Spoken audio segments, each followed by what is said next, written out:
स्वागत है स्टूडेंट्स आप सभी का आज की इस क्लास में। और आज की इस क्लास में हम देखने जा रहे हैं एविएशन ज्योग्राफिकल थॉट का ये प्रश्न पत्र जो कि 2025 अभी फ़िलहाल में एग्ज़ाम हुआ है राजस्थान यूनिवर्सिटी में सेमेस्टर फर्स्ट का एमए का, उसका ये प्रश्न पत्र है। तो इसको हम देखने जा रहे हैं और ये प्रश्न पत्र में जो प्रश्न आए हैं वो कोटा यूनिवर्सिटी के छात्रों के लिए बेहद इम्पोर्टेंट हैं। आप इन प्रश्नों को निश्चित रूप से देख करके जाइए कि प्रश्न आपके भी परीक्षा में इसी तरीके से आने वाले हैं। पेपर पैटर्न आपका यही रहने वाला है। तो इन प्रश्नों को, इस प्रश्न पत्र को भी आप एक बार देख लीजिएगा क्योंकि प्रश्न यहाँ से मिलने के चांस है। तो आइए शुरू करते हैं और देखते हैं प्रश्न पत्र को। देखिएगा, पहला ही प्रश्न आपसे पूछा गया है, निम्नलिखित प्रश्नों के ऊपर आभाषित आपको करना है। तो आपसे पूछा गया है प्राचीन संसार के भौगोलिक ज्ञान के मुख्य जो प्रदेश हैं वो कौन से हैं। क्षेत्रीय विभिन्नता आपसे पूछा गया है, एरियल डिफरेंशिएशन और रेडिकल ज्योग्राफी आपसे पूछा गया है। इसके अलावा मैकेंडर का जो हार्टलैंड थ्योरी है उसके बारे में आपसे बात की गई है। यहाँ कुछ छोटे प्रश्न हैं ये जो पॉइंट वाइज आपसे पूछे जाते हैं, छोटे टिप्पणी टाइप में वो प्रश्न आपको दिए गए हैं। अरब भूगोल वेत्ताओं का मुख्य योगदान आप देख लीजिएगा, अंधयुग आप डार्क एज जिसको बोलते हैं वो आप देख लीजिएगा, और पुनर्जागरण काल आप इसको भी पढ़ सकते हैं, ये भी इम्पोर्टेंट है। इसके बाद में इस प्रश्न पत्र में जो प्रश्न आए हैं उसमें द्वैतवाद ड्यूलिज्म क्या है, और वास्को डी गामा की जो साहसिक जो यात्राएं हैं वो कौन कौन सी हैं उसके बारे में प्रश्न है। फिर हम यूनिट बी को देखते हैं।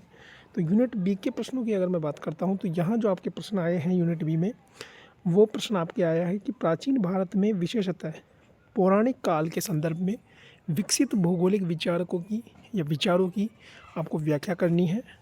और इसके बाद में इसके अथवा में जो प्रश्न आया है वो आया है भौगोलिक विचारों में स्ट्रैबो का योगदान आया है।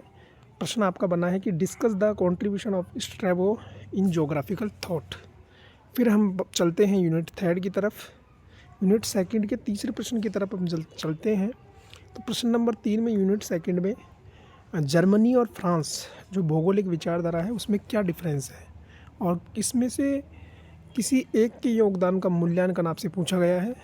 और इसके बाद में हम चलते हैं यूनिट सेकंड के अथवा के प्रश्न की तरफ। तो अथवा के प्रश्न में आपसे प्रश्न पूछा गया है कि मध्यकालीन युग के दौरान भूगोल का जो क्षेत्र था उसमें क्या योगदान का जो मूल्यांकन है वो आपको बताना है कि मध्यकालीन युग के दौरान जो भूगोल के क्षेत्र में क्या क्या योगदान हुए उसके मूल्यांकन को आपको इसमें बताना है इस प्रश्न में।